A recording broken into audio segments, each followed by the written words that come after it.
Can you hear me? Ah, yes, loud and clear. Excellent. How How you are you? going? Good. Long time no speak. So good to see your face. Thank you. Good I to be thought, back in the country. yeah, I thought you were going to have a cup of tea with me. I am. It's just a bit hot for me to drink. So let it cool down for a minute and I'll have a cup of tea with you. Nice. Whereabouts are you today? Today, I'm sitting at my friend's house looking over the beautiful south coast in Sydney. Sydney. So I'm in Coaldale, so just north of Wollongong. Oh, okay. Lovely. Yeah. What's the weather like today? It's beautiful, actually. Crystal clear. The ocean is bright blue and calm, and it's not too cold. Well, I haven't been outside, but Yeah, beautiful, beautiful winter day down here today. nice. Well, thanks for doing this with me. That's all right. No dramas. Should be fun. I've been enjoying your chat. So Have you? Oh, so you're the one that's been watching. yeah, I'm the one liking. Yeah. You and my mum. That's Yeah. Well, your mum has to. I choose to. So take it as a compliment. It's funny. I had brekkie with mum last week and I told her that joke and she goes, I don't watch them. Thanks, Mum. Yeah, thanks a lot. No, she says she doesn't have internet connection. She always runs out by the time I upload a chat. So that's her excuse and she's sticking to it. To be fair, after being in the UK for a couple of months and coming home, the internet in Australia is so bad. It's pretty poor, I've heard, yeah. It is terrible. Yeah. Anyway, it'll be, look, lucky you and I are slow enough that it should be fast enough. We're on the same speed. That's right. We'll be all right. Speed as Australian data. Exactly. So go right back and start at before we met, which was back in the good old fitness days, where I got to hurt you lots of times. That was 10 years ago. Was it? Yeah. Wow. Tell me about school life. How was school and life when you were in your early teens? I had a really good school life and I had a really good relationship with school, but I was really lucky. I was one of those people who got really good grades with minimal effort. So, I hate you already. So I got good grades through school. I was lucky enough I grew up in Maryborough, so I grew up in a small town. I was only talking with my friends last night about the freedom that we had, 15 years ago in a small town in high school that kids just don't have today. So, I played a lot of golf. I used to play golf tournaments. I used to go to school. I used to party on weekends. And so is that how you met Darren, through golf? Yeah. So we're playing the same golf tournament. Got it. Yeah. So that's how. That's how we met. But yeah, I had a really good school life. I quite enjoyed school. Was very social. I had a good group of friends. Yeah. And got straight A's with very minimal. Nice. But my mum always used to give me a hard time and be like, imagine what grades you could get if you tried. If you actually put some effort in. I often say that, but I'm not getting A's without effort. I'm getting D's without effort. The day I got my the OP score, which I don't know if they even have that anymore, but that's what you used to get back in the day. And I got a 2, which is the second best you can get. Wow. And the first thing my mum said to me when we opened it, she's like, you could have got a 1 if you tried. You put some effort in. Yeah. All right. So I don't want to skip over. I want to come back to some other stuff. But once you got an OP2, you're pretty much open to lots of different journeys and avenues, right? Which one did you choose? So I had a really interesting, what was interesting, I think, for me and a lesson that I sort of learned through high school, because I got straight A's, I was kind of pushed to do all the maths and sciences. So when I entered my year 11 and 12, they sort of pushed me to do chemistry, biology, and I started. They, as in the teachers or your parents? Yeah, teachers, and your parents are guided by your teachers, and your teachers are like, if you get straight A's, these are the subjects that you should do. So I started year 11 when you pick your 6 subjects, and I was doing 2 of the 3 sciences, and I did the higher level maths, and one semester in, I was like, this isn't right for me. And so Why? I didn't enjoy science. I was smart enough to do it, but it didn't push my buttons. There's no passion there, yeah. No, so I dropped, what did I do? I dropped the 2 sciences and I picked up accounting and I picked up legal studies. And so I finished uni. I got accepted to a business law degree. I took a year off between high school and university, just because we were in Maryborough, and then 17 and moving to Brisbane to go to university is a big deal. And back in the days, my parents ran their own business, and so that business income counted as their income. So by taking the year off, if you earned, I don't know what it was, $6,000, you got classed as independent from your parents, which meant that I then got youth allowance while I was studying. So that was a huge, aid for my parents, having to move us out of home and put us through university. So I took a year off. In that year, believe it or not, my dad convinced me not to do a law degree. Wow. He said, if you want to do it later in life, do it. But he said, law, he used to deal with lawyers at work, and he said, lots of people start with the best intentions and get sucked into it. So I just did a business degree, and then I did. Is that what he wanted you to do? They were happy with that. They sort of, my parents let me make my own choices. Just sort of business had always interested me, and I did a few different things out of university. Did events, I did golf events for a while, I did public relations, I did hospitality, and I kind of fell back into business management sort of by accident, really. Then I've ended up building a career based on that. So I've ended up building a career based on what I studied, but more by fluke, I think, or just life circumstances than by actively chasing that. Do you sometimes think, and I'm just throwing ideas around, right? But you really could have gone down any road whatsoever. You could have been in, a doctor, a lawyer, any one of those cliched big careers. But you went into a business degree, and definitely no disrespect to business at all. Like, I've been in small business and I'm doing a master's of business, so I definitely respect the industry. But do you sometimes think, what if? And you're still young, right? So there's still a lot of opportunities. But you know what? My mum did the drive from Maryborough to Sydney with me, so we just spent 16 hours in the car. We had plenty of options to ponder. How was that? Yeah, it was good. She's in the background, so I can't say too many bad. She's listening. I can't say too many bad things. And my mum is lovely. She's amazing. Yeah. And she will watch this interview, the final interview on the internet, no doubt. So I can't say anything bad. I'm sure she'll ring me to cut out bits. Don't put that in, and don't put that in. Yeah, especially when we start talking about my travel stories. Yeah, exactly. Yeah, I mean, you obviously have those moments, and I mean, we'll get to my travel in a minute, but I just had 2 years to ponder my life and what I wanted to do. And I'm really happy with my career. Of course you have moments where you think, what if, but I can't think of what I would rather be doing than what I do. I really enjoy leading teams and managing business and, balancing the people side of it with the, the strategic numbers side of it. We were talking about it in the car trips. I was like, if I was passionate about something else, I would start again and study again, but nothing's come up for me that I go, actually, that's what I'd rather do. How old are you now, Kimberley, if you don't mind me asking? I'm 34 this month. Okay. I know and so do you, lots of people who are in their 30s, 40s, 50s, 60s that don't know what they want to do, right? So I think, like, rather than say, what do I want to do, are you happy with the stuff that you've done and happy with where you're at?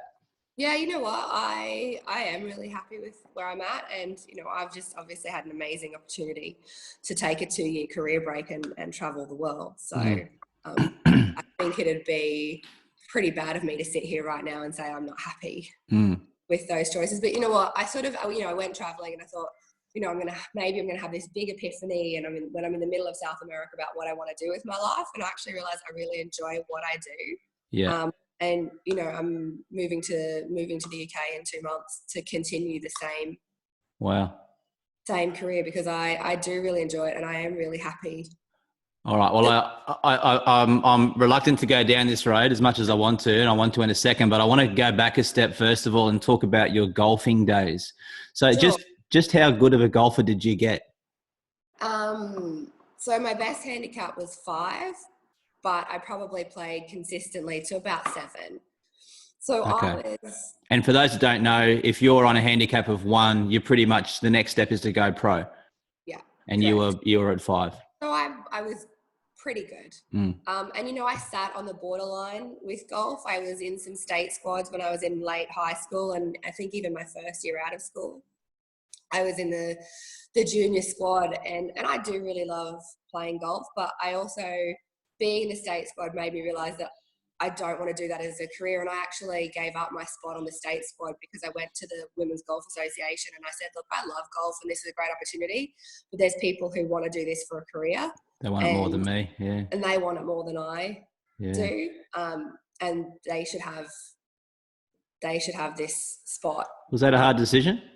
Yeah, it was, because it was a great opportunity. You're getting, trained by the best coaches. Yeah. You're getting, the nutrition and the physio and all of the things that go with that. But I really enjoyed playing golf, and for me, that was not why I played golf. I didn't play golf for it to be a full-time thing. I played it because I really enjoyed it. When was the last time you played golf? Oh, Wednesday. I had a game. I had a game in Maryborough. I mean, it was my first proper game in a couple of years. Wow. It wasn't too bad. It wasn't pretty, but it could have been uglier. That's right. If you had played with me, it would have been a lot uglier. Talk to me about golf, but I think more or less sports in general, as opposed to males and females in the golfing world. Now, lots of sports is very male orientated, male dominated, and the females are like the very distant second. Does that happen in golf? Yeah, do you know what? I'd like to say that it doesn't, but I think that it does. And, and I'm not even necessarily talking at an elite level, but for example, when I moved to Sydney, I couldn't join any club I wanted to because most clubs still didn't let women play on a weekend, or a lot of clubs still. And how long ago was that? So that was, I moved to Sydney 8 years ago. Wow. And so, so that's deep into the 21st century, and we're still, segregating women from certain clubs. That's ridiculous. And, I'd been promoted. I was working, 60 hours a week. I was a full-time working female with a career, and that it's still distinguished that the men play on the weekends because they work and the women get to play during the week. Because they don't is such an antiquated way 100% of thinking. And I haven't I was a member for a couple of years in Sydney, and I sort of gave it up just because I wasn't playing enough to enjoy it, and it was expensive. And then the clubs to not play on weekends. Correct. Yeah. And so the clubs that I could play on a weekend are really, really busy, and it would take 5 or 6 hours. And so it ended up being your whole day. And when you're working 50+ hours a week, you don't want to spend your whole day chasing around a little white ball. I haven't really played for about probably 5 years now, 6 years. Do you think that still happens? The whole women can't play golf on a weekend? Look, to be honest, I couldn't say yes or no. I'd like to say that it doesn't, but I'm sure there will still be elitist clubs where, and some, not so many these days, but there are, there's still the odd clubs around that don't even have female members. Got it. I remember back when Tiger Woods was well and truly number one in the world, and being African American, there were certain clubs in America that he wasn't allowed to play in, and he's the best player on the planet. It's just like when are certain clubs and organizations, and I'm picking on sporting clubs, but there's a lot of it outside of the sports that are stuck in 100+ years ago mentality. We have come a long way, but we've still got a long way to go, in terms of equality, both sex, race. Exactly.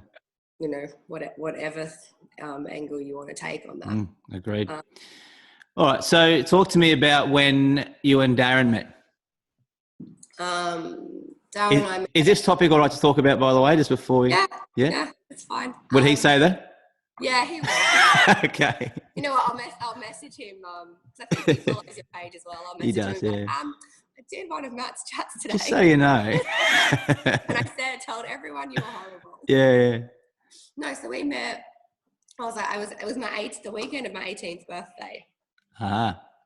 And so we met at a tournament, and I was moving to the Gold Coast a couple of months later, and he was from Wollongbar, so not too far away, and we sort of met up, and that developed from there. So we were together from when I was 18 until we separated just after I turned 30. How old were you when you got married? I was 22. Okay. Too young. And was it, you're like, he is a pro golfer now, yeah? Mm-hmm. He teaches people how to play golf, and that's his career. And he's in Thailand? He's in Vietnam. Sorry. Fast forward through that relationship, at what point did you start to go, this isn't for me? I think hindsight's a really great thing. And if I reflect on it now, I would say the signs were there earlier and I didn't pick up on them. But probably the last 3 or 4 years, we just realised that, or probably me first and Darren more towards the end, that we're really good. We're still really good friends. We, as far as divorces go, I think we did really well. Yeah. We're still very amicable. We still talk all the time. I visit his family when I'm back in the country, and vice versa. But somewhere in there, I think in your late, you figure out in your late 20s, you really start to figure out who you are, I think. And just as we sort of hit those late 20s, and so Darren was in his early 30s, our core values were just really different. And you don't know that when you're 22. That,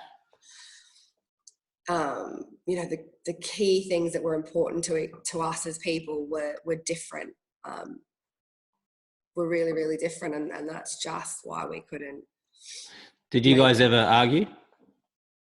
No. We didn't. It's funny, when I come and stay with you guys, and I couldn't even guess what year it was. That was probably...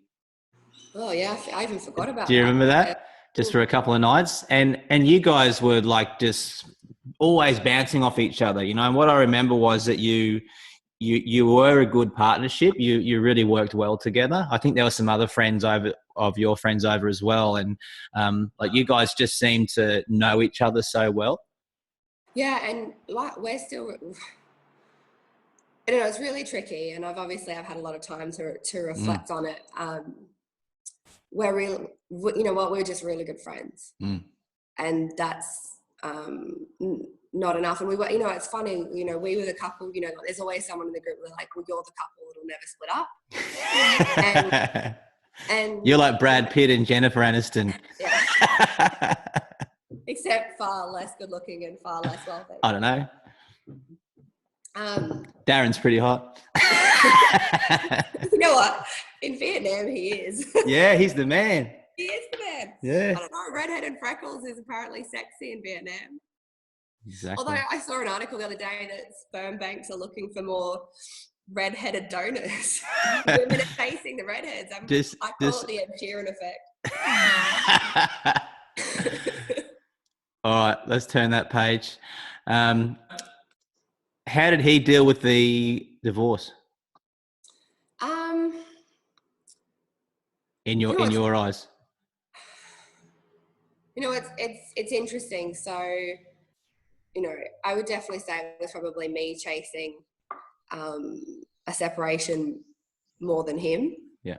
I think at the point when we did separate, we both realised that it didn't work. I think him. So, I guess in a way this was kind of a good thing. So we were kind of going through a rough patch, and we'd done counselling, and that had us talking about how we, were both feeling. And, in some ways I say that our divorce, even though it's amicable, was harder because we did love each other, but we just weren't in love, and we weren't happy as people. And the counsellor put it in a really interesting way, post-separation, because they can't say it before we separated. And he said, you two cared about each other so much that you kept changing to try and make the other person happy, that you both ended up so far from who you were. Who you really are. You were miserable. And that was, I thought, a really good way to describe how our relationship works. We did really care about each other. And yeah, we did get on really, really well, and we knew each other, we bounced off each other. But just the key things that the other people, that each of us wanted in our lives, the other person didn't offer. And then we were changing who we are all the time. to try and make that. So at the start, he took it really, really hard. But in the middle of when it was at its worst, he got the job offer in Vietnam. And so we're in a sort of a situation to go, what do we do here? And I said, it's a great opportunity for you. And I said, let's just put all our eggs in one basket. Like, trial separation, and that's a year, and then who lives where and what do we do? And I'm like, just go to Vietnam, and in 3 months we're going to know, are we both happy apart, or if we've made a massive mistake, well then you can come home, or I'll move to Vietnam, or whatever the case may be. So because at the time you were what were you doing for work? So at that point I'd been with Aldi for about 7 years, and I was in a really, you're in a great spot, weren't you? In quite a senior position with Aldi. So he went to Vietnam, and I mean, now I know that we're just definitely happier not together. I spent a lot of time post our separation going, did we just quit? Like, the couples that are together forever don't have 50 years of magic. Exactly. And so, I spent probably the first year questioning that. But post-event, if you look at it, I've backpacked around the world for 2 years, and he's married with a child. And so I think that kind of just shows that. Sure. That's the paths were meant to go different ways. Yeah, our Got paths were different ways. When he got married, did he let you know before, when he got remarried, did he talk to you beforehand about that, or was that a shock to you? Or he probably got married sooner than I thought, but how soon after you guys got divorced? Pretty much straight away. Well, because you've got to be separated for a year to file for your divorce. Yeah. Yeah. So he left for Vietnam in the September, and he got married the November after. The following year. How'd that make you feel? To be honest, I was a bit resentful, which I think is natural. Probably, this sounds really bad, but I was like, I felt like and this is selfish and it's my opinion, I felt like I protected him, and I'm like, well, actually you just moved on in 5 seconds. So did it actually ever made you feel like, did it actually mean anything if you can move on that quickly? And look, half of me was also really happy, because I'm like, well, he has built another life, and it kind of stops you feeling guilty. Sure. You go through every emotion under the sun when you go through a divorce.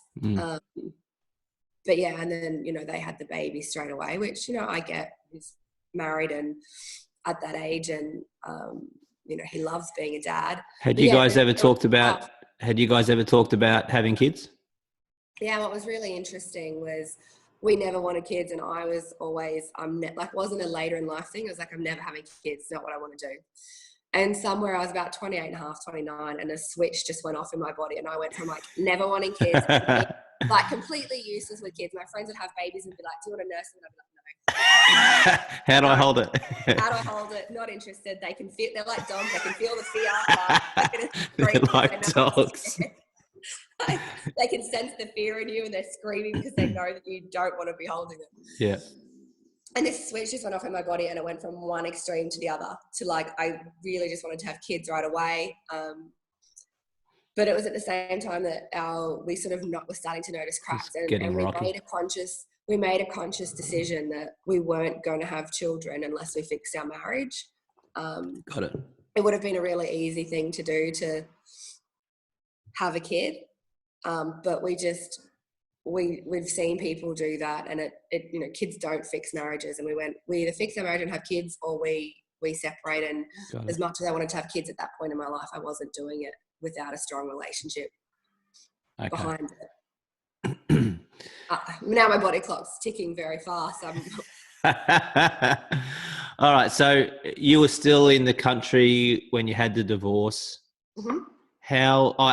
Tell me about the Aldi days. So how quickly did you climb up that ladder? Because to me, it seemed like you went from working in the checkouts to, CEO pretty much in the space of a week.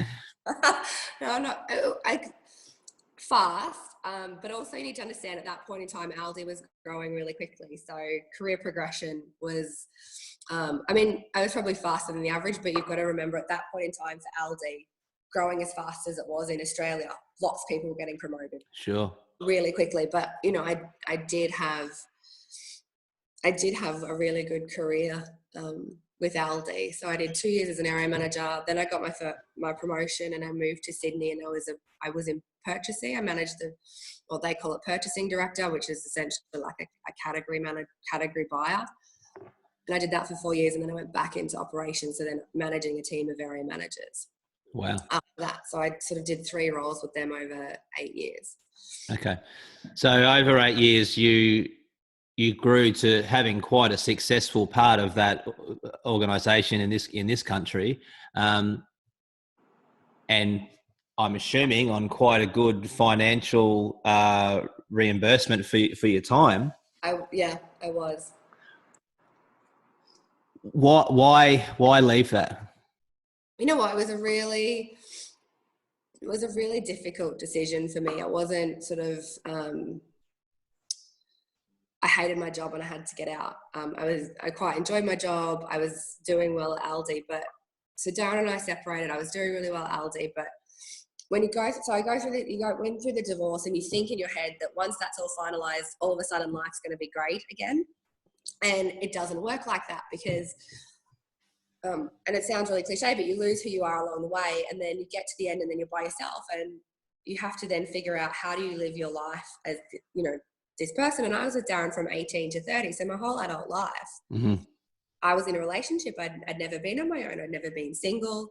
And so I had to sort of learn how to be this single person. But I thought that once we finalized everything, I would be happy, and I wasn't. And it was a combination of factors that made me quit to travel. And one was my brother had just come back from 2 years in London. So he'd travelled to America for 3 months and then lived in London on his 2-year post-university youth visa. And he just had the time of his life, and he came back a different person. And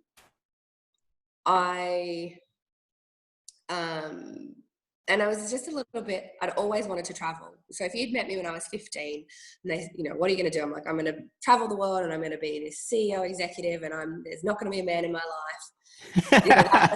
That was not. Careful what you wish for. Yeah, exactly. And I was like, no, that's not me. I'm going to travel the world. And then I met Darren at 18, and I fell in love, and I got married at 22. And so I kind of got to 30, and you reflect a little bit on your life, and traveling was something that I always wanted to do. And by travel, I mean take a year off and have your gap year, sabbatical, whatever you call it, depending on how old you are. Because you did that after school, right? You took a year off? Oh, I took a year off, but I worked. I just worked. Okay.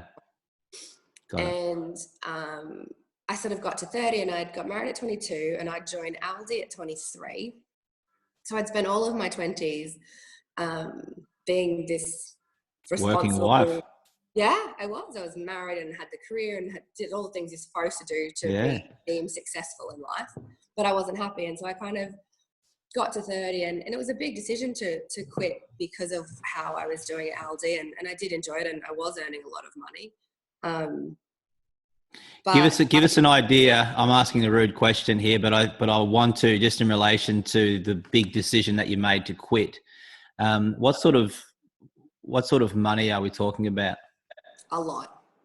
I'm not going to say, I can't actually say, because it's even confidential within Aldi. I can't put it on the internet, but a lot. Okay. If people knew, they would fall over. Got it. And so, it was a big decision apart from the career side, I was living at the fancy apartment in Sydney, and I had the designer handbags and the designer shoes, and I'd go for $300-$400 dinners. And the personal trainer. Had the personal trainer. But all of those things. And so it was a big decision, but I wasn't happy, and I'd always wanted to travel. And I was a bit like, if I don't do this now, I'm 30, I'm financially stable. So I was earning this money. I had a big, savings account, and I had decided that I wanted kids. And so I was like, if I don't do this now, I probably won't get the opportunity to do it again. And so, I took the risk and I resigned. And why? Why leave it? What was the drive for you to do that?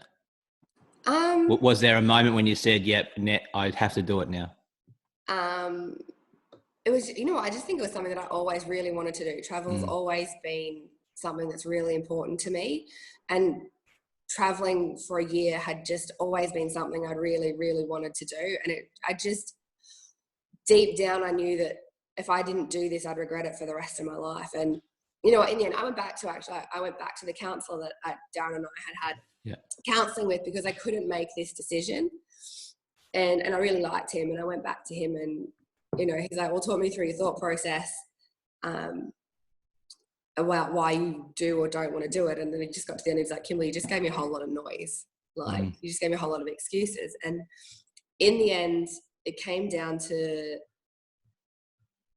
would I ever regret quitting my job to travel? No.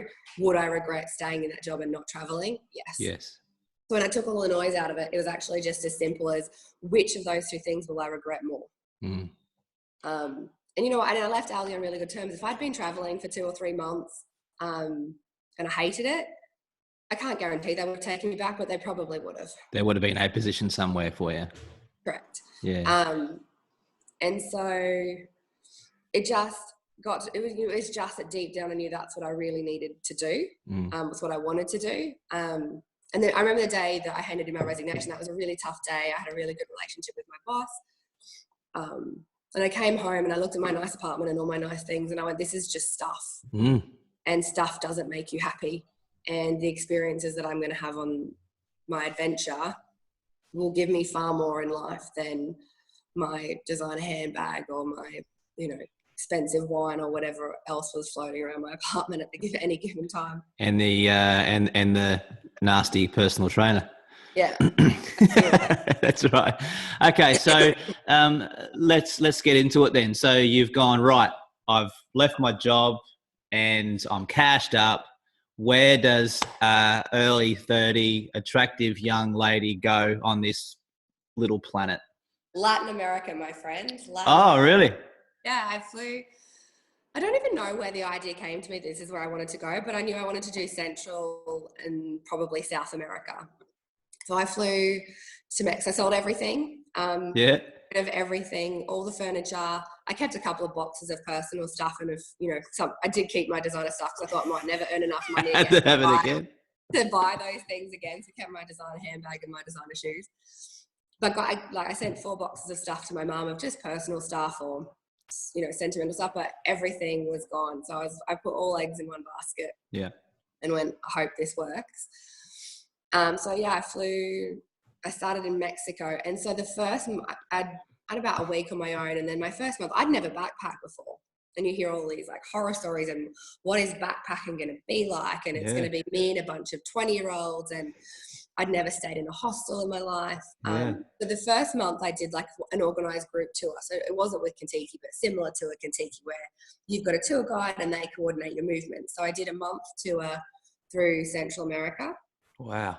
So I did Mexico, Belize, Guatemala, Honduras, Nicaragua, Costa Rica.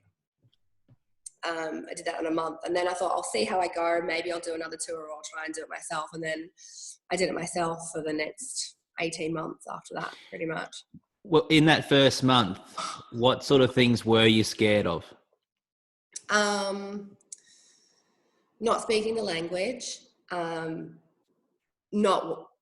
was scared that I wouldn't like it. I've quit my job. I've sold all my stuff.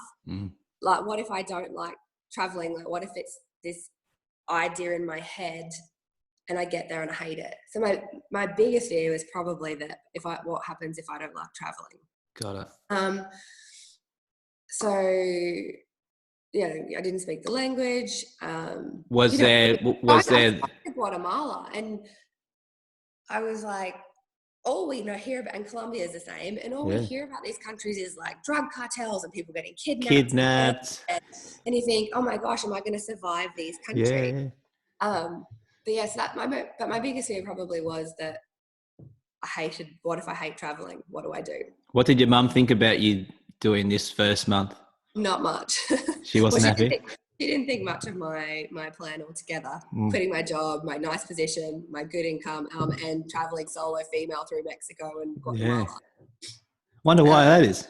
Yeah. You know why? We'll get to this. My mum ended up coming to South America. Oh, how cool is that? Yeah. So once you realise that you do survive and actually have a great time, my mum did 6 weeks with me in Bolivia and Peru. That was about a year and a half down the track. But yeah. So first of all, like, I want to go into all this detail, but just like someone that's watching this, you quit the job, and then how long did you spend, or have you been spending, traveling? So my plan. So before I left, I was just under the cutoff to get the 2-year youth visa for the UK. So I got that that was my backup plan. So if I don't like traveling or I run out of money, I've got a visa to go and work in the UK. So if I don't want to come home, but I'm sick of backpacking or whatever. But the plan in my head was travel for a year and then live and work in the UK for a year and then see what happens. But I left March 2015. I traveled until September 2016, so 18 months. And in my last 3 or 4 weeks of traveling, I got offered a job in Colombia. So then I went back and spent 6 months living and working in Colombia. What were you doing in Colombia? Running a bar on the Caribbean coast.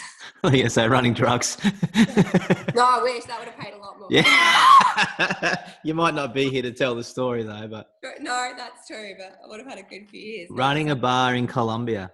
Yeah. Wow. So I got offered, a job in Colombia, and they asked me to do it for a year, and I just financially, I couldn't do that because by the time you've been on the road for 18 months, your funds are looking pretty limited. But I was also like, that's such an amazing opportunity. I'd always met these people that, that year I was in, Vietnam, or I was in South Africa, or wherever you were. And I think, how did you do that? And then I had this opportunity and I was almost going to turn it down. And I was like, I'll never regret living and working in Colombia for 6 months. So I said yes. So I was on the road, I guess, it was 2 years and 1 month. 2 years, 1 month. And now we're having this conversation today. And so then I came home for a couple of weeks. When was that? In April. And then I've been in the UK the last 3 months lining up a job to go back to the real world. Okay. Got it. And that's now been 2.5 years since I left. Got it. And run through some of the countries. I'm sure you'll miss a few, but run through some of the countries you've been to in that time. Right. So I've given you the 6 in Central America. Then I did Cuba, Jamaica. I went to the US and I spent about 6 months in the US in total. In the middle of that, because you have to renew your visa, I jumped over to Europe and I did England, Hungary and the Netherlands. Then, so back to America, then I did South America. So I did Chile, Argentina, Uruguay, Bolivia, Peru, Ecuador, Colombia, Panama. Wow. So 21 countries I did in 2 years. I really hope you've taken you've taken a journal and you're writing notes and of all your experiences. I did for the first 3 months. I was really wrote, but you just, do you know what? You get over that. Sure. And so I kind of stopped because I'm like, that's time I could actually spend exploring these countries. But in hindsight too, you know what it is? It's the little things that happen that you forget. Like some funny thing that somebody says to you, or, this funny food that you eat, or just, it's this tiny interaction. That's the stuff you remember. Like my first night in Chile, there was an earthquake. And I was in the top bunk in a hostel and the bed was shaking and I thought the guy underneath me was having sex. And I was like, dude, come on. Yeah. Like, I wish. And then I looked down and he wasn't in the bed. He was still out partying and it was an earthquake. I wish when I had sex it was like an earthquake. But I was like, this guy is really going for it. But literally 5.5 on the Richter scale. Yeah. That's impressive. And it's the little stuff like that, like just funny little moments that you have that that get lost along the way. Because when you have a normal year and you're working and you travel for 3 weeks of that, you remember every detail because the rest of your year is you get up and you go to work and you play sport and you live your life, and cook and clean and you take kids to school. Whereas when you travel like I did, that is your routine. That is your everyday. You're in a new city every 2 or 3 days with new people. You're making new friends, new experiences, new foods, new sights, new sounds, new adventures. And that becomes your routine. That's your everyday. Kimberley, there's probably lots of people watching this, and I'm one of them, that just thinks like that would be perfect. How awesome would it be that we're only on this little planet for X amount of time and very few people will get to do what you've done. Do you get that that's a pretty unique thing, what you've done over the last couple of years? I do. I do get that it's a really unique thing, and I'm really lucky to have been in a position to be able to do that. Well, yes, there's definitely luck, but I also think there's also a lot of bravery there too, right? Yeah. And you're 100% correct. So when I told everybody I was quitting my job to travel, what's really interesting is when you make a decision like that, because at the time I'm like, it's half brave and probably half stupid, but we'll see how it turns out. Look, I look back and I have not regretted that decision for a second. But when you tell people you're going to do this, people reflect their values in their reaction. So some people were like, you know what, if I didn't have kids and I just got separated and I was in your position, I would do that. And then I remember one of my colleagues, I think he thought I had terminal cancer or something. He was just like, are you okay? Yeah, he called me, he's like, are you okay? And I'm like, yeah. And he's like, what's going on? I'm like, I'm going traveling. He's like, no, you wouldn't do that. And I'm like, wow. Well, I am. And then he even called, and he wouldn't believe me, and he called one of my colleagues and said, is Kimberley okay? Yeah. Because he's like, the Kimberley I know wouldn't give up the position and the money. And my colleague actually went, the Kimberley I know would, but that's them reflecting their values, that you wouldn't give up exactly the title and the money. And it's interesting how people see you too, right? Yeah. And so, yeah, it is brave. And, sort of people ask me, what did you take out of your trip? And I'm like, if whatever that thing is that you want to do it, whether that's quit and travel the world, whether that's start your own business, whether that's learn pottery, whatever that is, like, it's scary.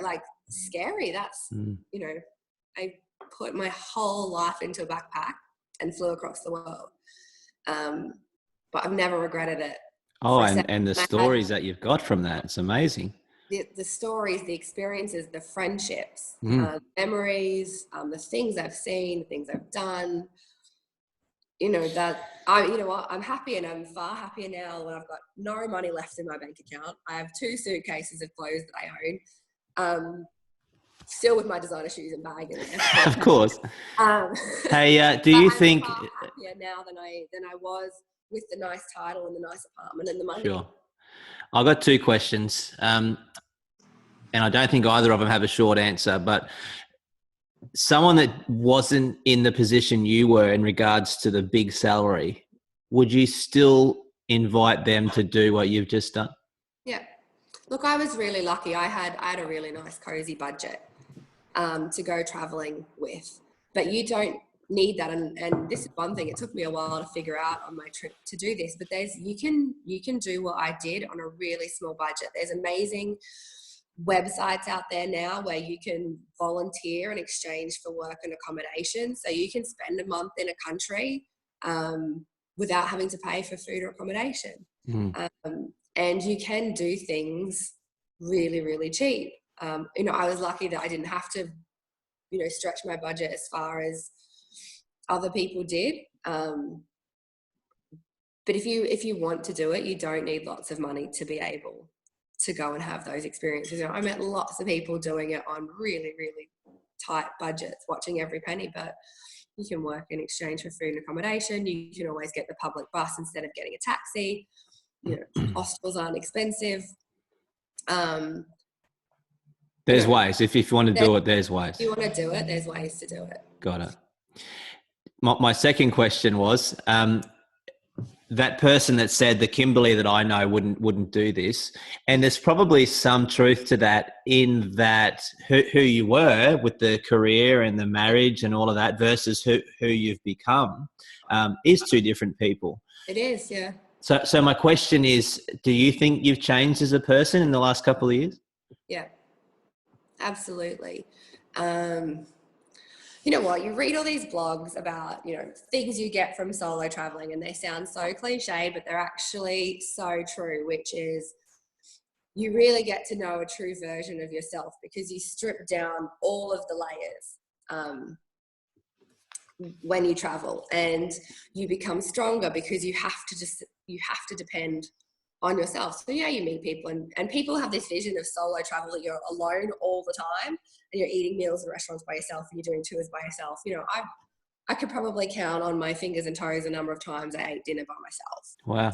In 2 years, because it's a very social journey. Got it.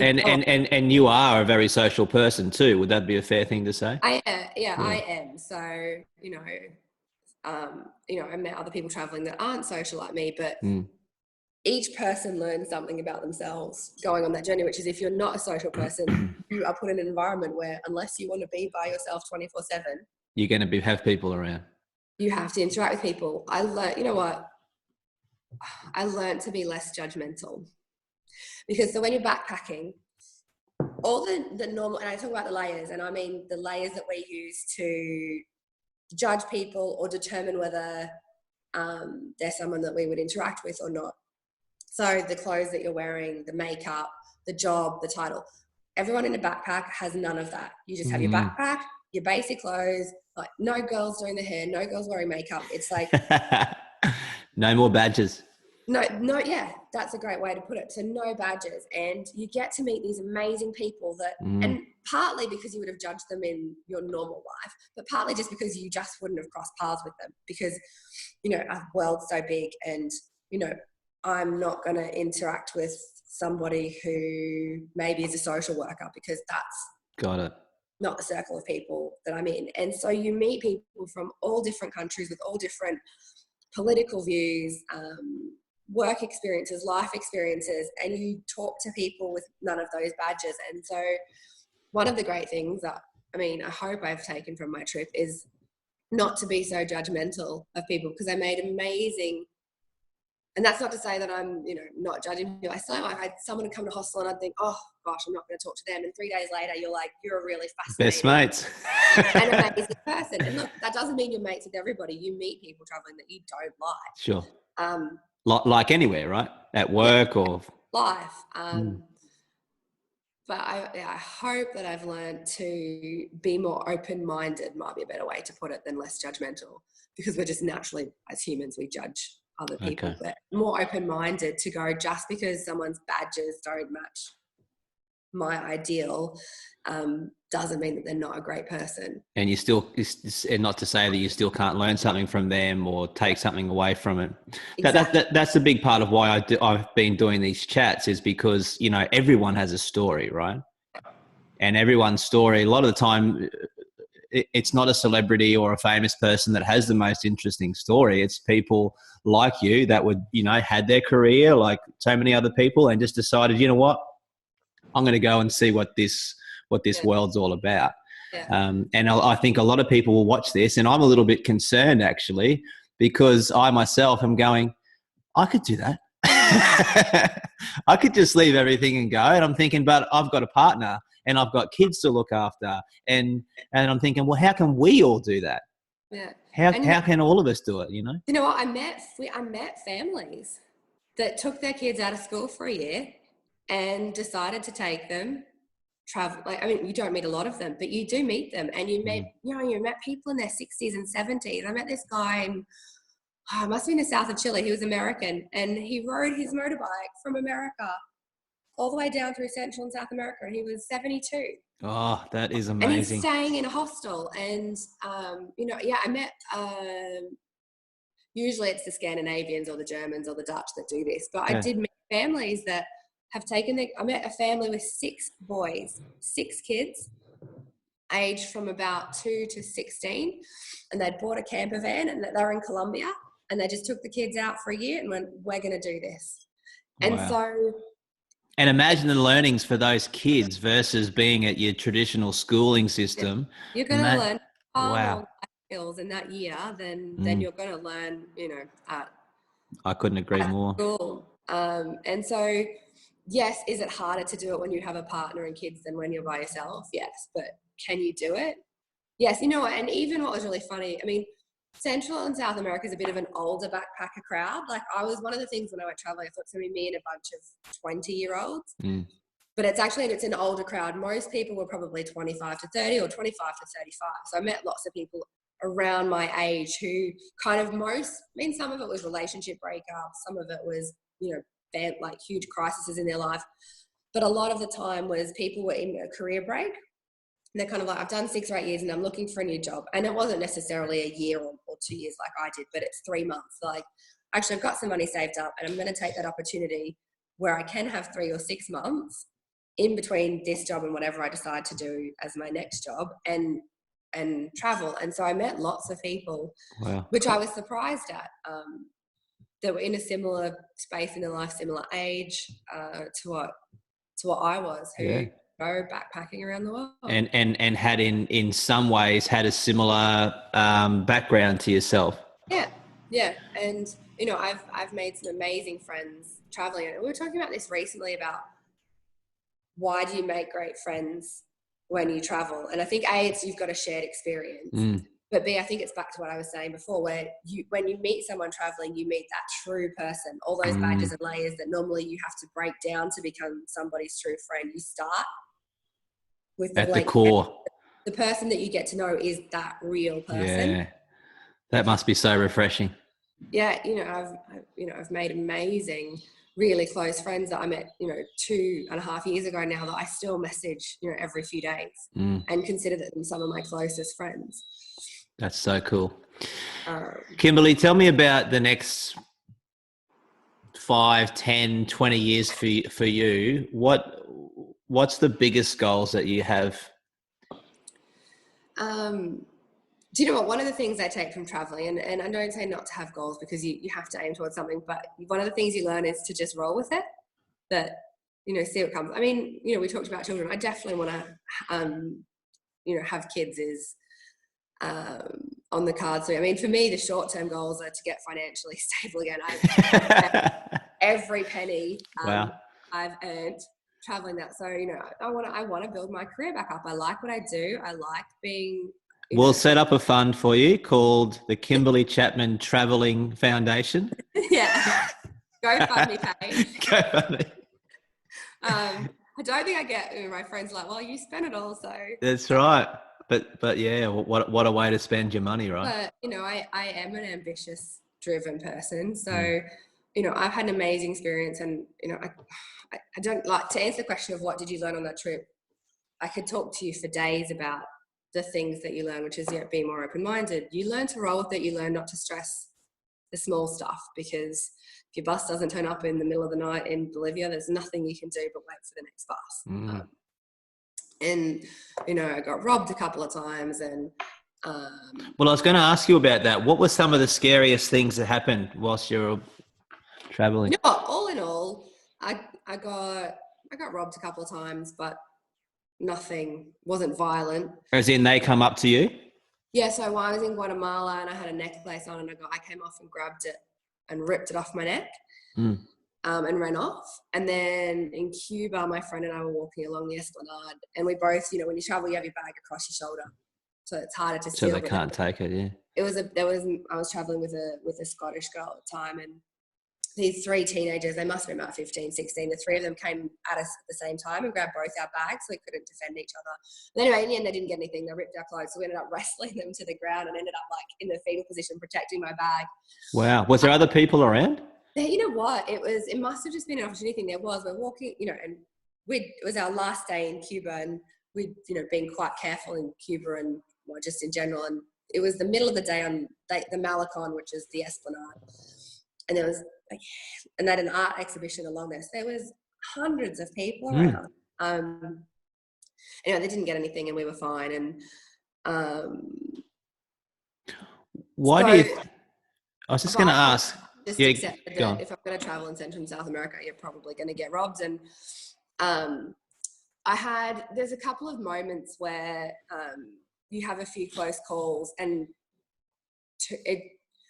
you kind of need those moments, because you get a bit relaxed. You're in those countries and you've Got been it. there for a few months and nothing bad happens. And so I remember one night I was in a tiny island in Honduras, which Honduras has one of the highest murder rates in the world Wow. per capita. And you're in a touristy place, but you're in a tiny island, and I was out partying with my friends, and I decided it was time to go home, and I walked home by myself, which is golden rule of travel. Don't do that. And so I'm walking home. How far away was the place you were staying? Not far, maybe 600-700 meters. Okay. And the first bit, you're walking past the other bars and the clubs, that's fine. And then the last 3 blocks There's nothing. And they weren't very well lit. And this guy comes up and starts talking to me. Fine, we start chatting. And I'm like, oh, what are you doing? He's like, I've finished work for the night. And I was like, okay. And then I'm like, what do you do? And he's like, I sell things. And I'm like, right. So he's a drug dealer. Anyway, so we're walking and chatting. And I'm like, I'm starting to realize that this is not a good situation to be in. But anyway, I just decided, I'm like, just keep talking to him. Just, keep being really friendly. So we're walking along. He's like, oh, I've got some weed. Do you want to come to the beach and smoke some weed? And I just kept it really friendly. I was like, oh, I'm so drunk and so tired. And I partied all night last night. I'd love to, thanks, but I'm just too tired. I've got to go to bed. He's like, oh, well, in that case, I've got some cocaine. Do you want to go do some cocaine? And I'm like, again, mate, thank you so much. And I remember being like, and he's walking closer and closer and closer to me. And I knew the hotel had a security guard. So I was like, okay, I just have to get close enough that I can scream if I have to. Yeah. Anyway, in the end, got there. He said goodbye, just offered me the drugs. But I said no, and he left it at that. And I got into the hotel. But it's one of those moments where you're like, I could have had a very different outcome. Exactly. And I'm sure a lot of other girls did have a very different outcome. Correct. But, that said, for the most part, I had an amazing experience. And, I met a lot of backpackers that had stuff stolen. I met, you met the odd one where it was violent. But again, it's when you have those close moments that you think, yeah, you get quite relaxed and you've got to keep your wits about you. But, I'd also like to say that Central and South America are far safer than their reputation. Than what we hear about, yeah. I spent 8 months in Colombia. It's my favorite country. It's beautiful. The people are amazing and it's lovely. And we've got this image of what you see on Narcos, that's Colombia. And it's just not, it was like that. But it's not like that anymore. And I just spent 8 months in Colombia and I didn't have a single incident there. And I do want to sort of say that because I don't want people going, oh, it's really dangerous to travel. There's some of the scary moments I had, but I had very few of those over 2 years. And that could happen in any city in the world. Exactly. Could happen where you are now. Yeah. If you walked home in Sydney or London or Paris or any capital city in the world at 3 o'clock in the morning drunk by yourself, there's a very good chance that you're going to get robbed or attacked. So you just have to use the same common sense that you would use here. You just apply over there with a little more awareness of your belongings probably is the only difference. Sure. Favorite country you visited? Colombia. Or place? Colombia? Why? Colombia was my favorite country. The most spectacular place I went to was the salt flats in Bolivia. It was just this moment of where I really understood the meaning of the word breathtaking. I was there in wet season, which is only 2 months of the year, and it's the world's largest salt flats. It's like 12,000 square kilometers of salt. But in wet season, it's raining, and so there's a layer of water on top of the salt, and the sky directly reflects in it. And it's like you're standing in the clouds. You're just standing in this blue sky with clouds at your feet and in the sky. Wow. And it was the most beautiful thing I saw. So that is definitely that's my trip highlight. And that's a big call because I saw lots of so many things. But Colombia, Colombia and Guatemala is very similar because Guatemala definitely was in my top. And I think both of those countries, they're coming out of really bad periods. And so I think they're so grateful to have tourists coming to their country, that they're really friendly to foreigners because they're excited that their country's in a place where people want to visit them. Got it. And there's money coming in, there's money coming in, but they're also in a way, they're celebrating life because, only 30 years ago, what you see in Narcos is what everyday life was like. Got it. So they, they are kind of celebrating this freedom that they've got, I guess, just in the last 15 years, really. But Colombia is also like diverse in terms of scenery. You can go to the top of the Andes, you can go to the Pacific coast, you can go to the Caribbean coast, you can have rolling hills. Just the diversity of what you see in that country, but it's just the people. It's just there's like an atmosphere there that, and like I said, Guatemala is similar. It definitely was one of my favorites as well. There's an atmosphere that is kind of contagious. I bet. A lot of people will travel, and to be fair, nowhere near as long as you've been traveling for, but they might go away for a couple of weeks or, their annual holiday, and they come back and say, yeah, but it's not like home. Do you have a similar thought pattern, or do you think differently to that? I don't know. I guess I think a little bit differently. I'm home visiting at the moment, but I'm about to move to the UK. So for me, I'm still not ready to come back to Australia. I think that I just have an inner sense of adventure and a desire to explore. So coming home for me is not an option. That said, after 2 years, but it took me 18 months to 2 years to be ready to do this. I'm like, I want to have, I want to live somewhere. I've lived out of a suitcase for 2.5 years. So the comforts of home I'm looking forward to, but, I'm about to do that in a totally new country again. So I do get that people say that, but I think, people have core values. Some people, it's just really important to them to have that place to come home to, and that base, yeah. That base, and they miss that. Sure. People say to me, did I miss Oz? And, did I miss my close family and friends? Yeah. But did I miss Australia? No, I didn't. It's great to be home visiting, but you're happy to go again. Yeah. So tell us about that. So why the UK, and what's this opportunity that you have there? So, like I said, I decided I was ready to go back to the real world in terms of I want to use my brain again. Yeah. Amazing time. OP2, you're wasting it. Not working. I also think that I killed a very good time. 2 years of pretty much non-stop partying. But I was ready to use my brain again. I need to earn money again because I am broke. So, I need to earn money, but I want to use my brain again. And I want to have a wardrobe to hang my clothes in pretty much. My expectations are very different to what they were when I left 2 years ago. I just want a wardrobe. Yeah.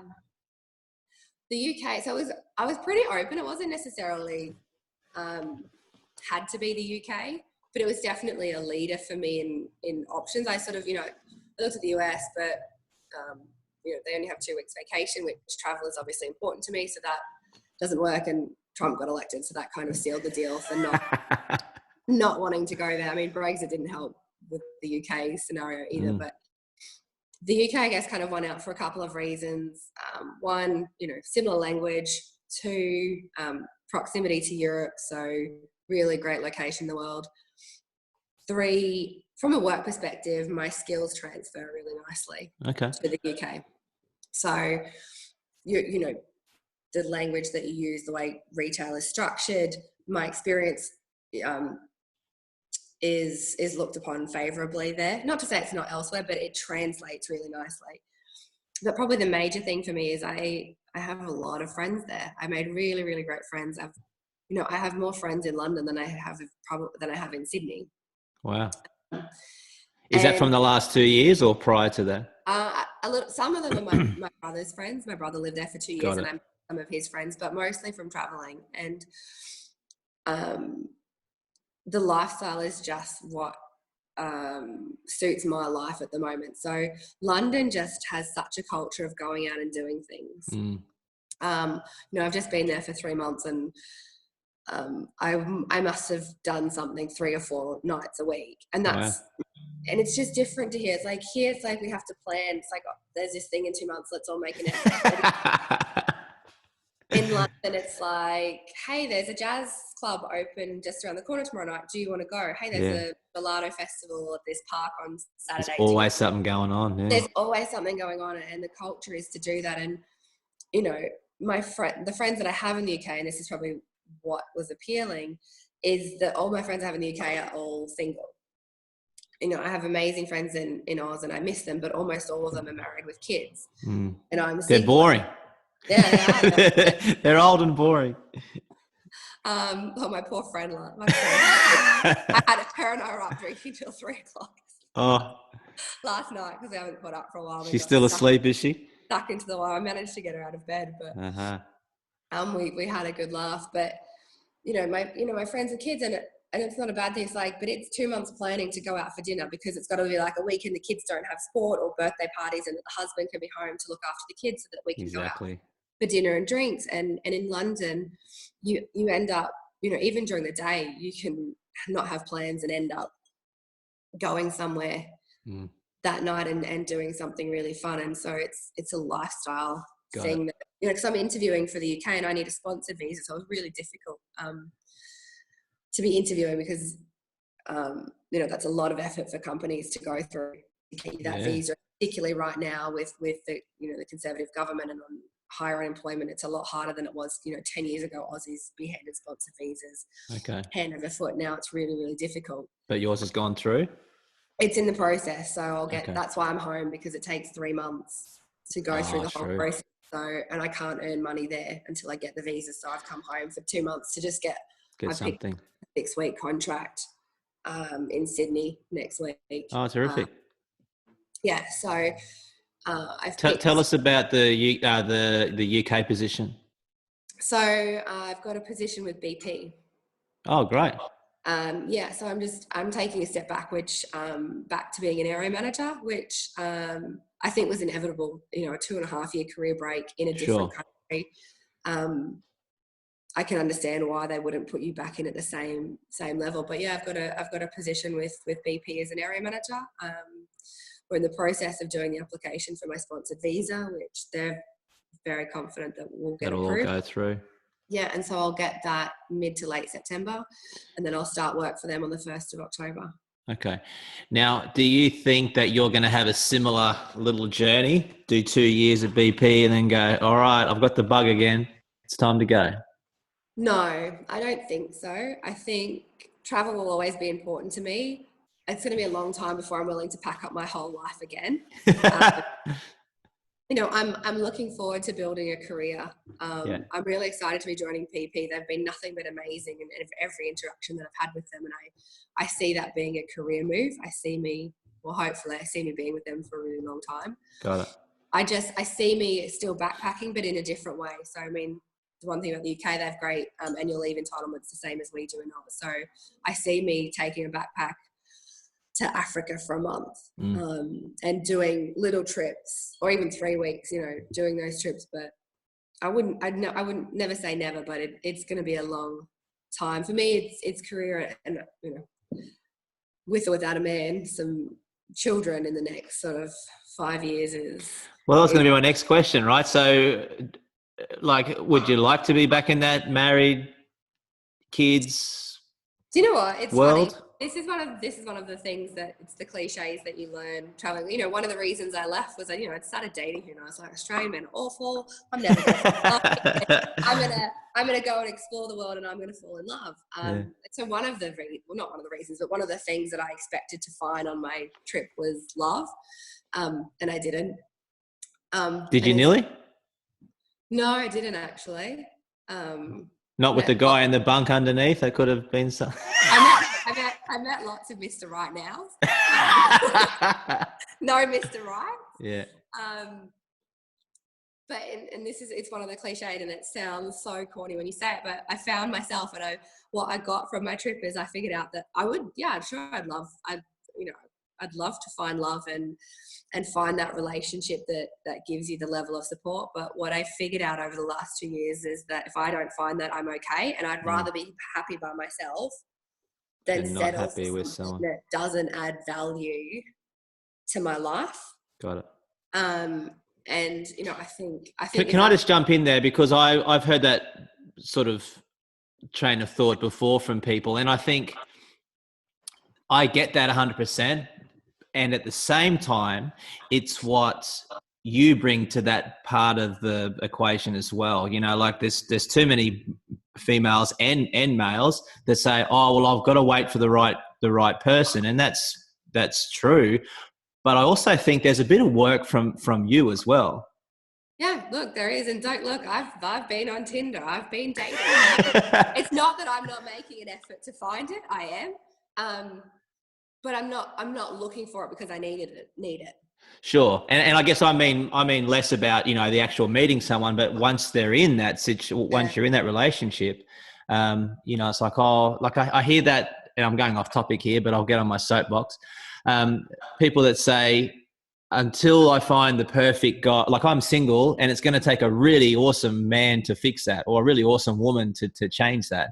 And I think, well, that's all good and well, but what is that other, what are you bringing to the party? I think, yeah, look, I think the way society is right now with apps and Tinder and social media and, you know, this fake reality that we show people that we think is our lives has us, chasing something perfect. All those badges again.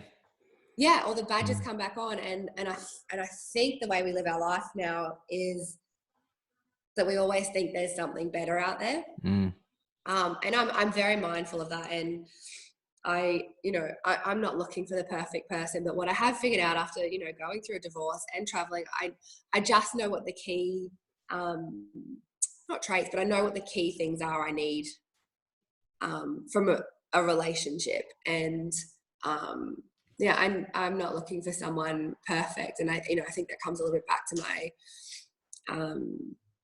my comment earlier about being more open-minded. I think, you know, me dating 2 years ago before I went traveling, it's like, well, I'm this big CEO executive. Yeah. You know, I need another big CEO That's executive, right. that paycheck, and we live the fancy life. So I actually think after traveling that I'm very aware of, I don't want all the badges. I just want somebody where we complement each other. Makes you happy. Makes you happy, but that you provide something to the other person, and then that's a two-way thing. So that's awesome. But also, but if I don't find it, you're happy anyway. I'm happy. And if I don't find it and I don't have kids, you know, maybe in 10 years I do pack up and I go traveling again, and I'm okay with that. You know what, I'd be happy to do the kid thing myself, which I've also, you know, something I've sort of figured out traveling. You know, if it gets to my late 30s and I haven't met someone, I'll adopt kids. And I sort of, traveling's made me realise, and it's a bit of that, I don't have this like plan of this is what my life has to look like.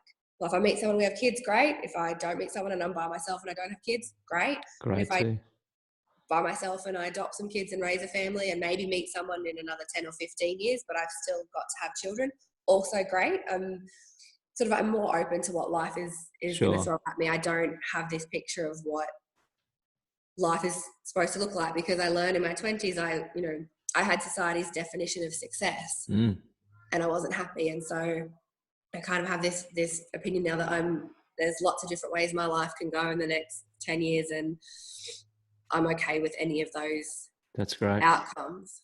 I liked what you said close to the start of our chat today, and it was something along the lines of, will I regret XXX, or will I regret not doing it? And I think that's a really good way to make a decision on, you know, certain big things in your life. Am I going to regret it if I do it, or if I don't? Yeah. And, you know, I applied that again to going to the UK. So I came back to Oz. I've been traveling for 2 years. I'm broke. And I know the economic environment that's going on in the UK right now. And I knew it was very unlikely that I would get a good job and a sponsored visa. But I was like, I could be scared of failure and not go and just take a job at home and stay here. But I'm like, if I don't try, I'll regret that. I'll regret that more. And if I go over there for 3 months and I come home, at least I know I tried and I gave it my best shot, and it's going to work out for the best. I've got the job and the visa. That's great. But, you know, I had to apply that same sort of logic to that decision. Are you scared of coming home and failing and saying, no, I couldn't get the job and the visa to stay? But I thought, if I don't try, I'll regret that more than I would if I failed. So well said. I think it is a really great way when you've got big decisions to make, because, you know, our brains are funny things and they're complex things, and all these thought processes come in. And then there's all the pressure from family and friends about what you should do with your life. And like I said, some people were super supportive of my decision to travel, and some people thought that was a really silly decision. So you've got all this noise, and you know, your brain is trying to figure out what's right for you. And that's a really great analogy to take all that noise away and go, which of these things will I regret more? Even if it doesn't work out, will I regret that more or less than not trying at all? Exactly. No, great theory. I like it. Last question. Yeah. What would you say to someone that has watched this? No, start again. What would you say to someone that's never left Australia before? You know what? I'm going to tell, you know, I meet lots of people who say, like you said, you're like, oh, I could do that. And I will always tell you to do it, because the world's such a big place, and the things that you take from that, from a trip, I mean, mine is a very extreme version of that, but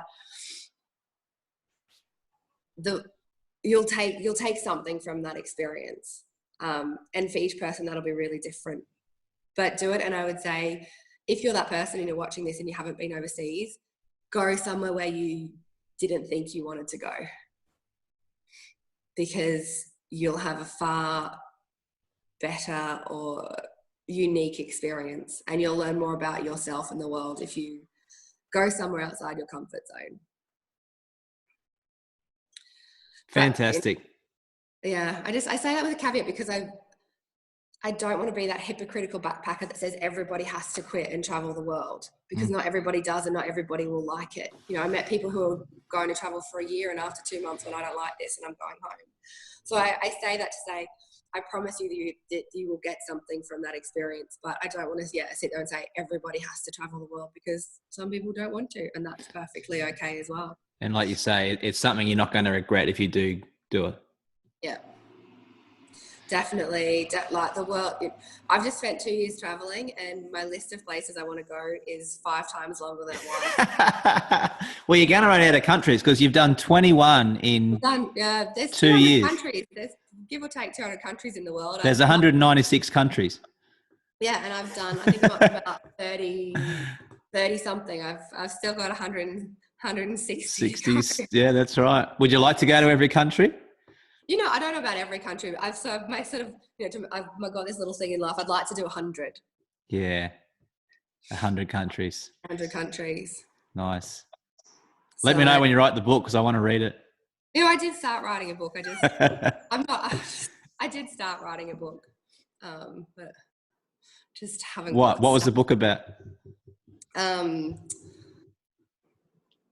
It was kind of a play on, you know, there's Eat, Pray, Love, and that's super famous. But I kind of just had this thing, you know, normal book story is boy meets girl, falls in love, gets married, lives happily ever after. And I was like, mine was kind of the reverse of that. The book it starts with a divorce. So yeah. The book starts with a divorce, and it's like, this is, you know, what it's like to be in your 30s in this day and age as a single woman, date, and, you know, it was about, you know, just the funny things that happen, dating and traveling, and you know, what it's like to be all the funny things that happen to you as a single woman in your 30s, traveling the world or dating and trying to find love and trying to find yourself, and visiting 21 really weird random countries along the way.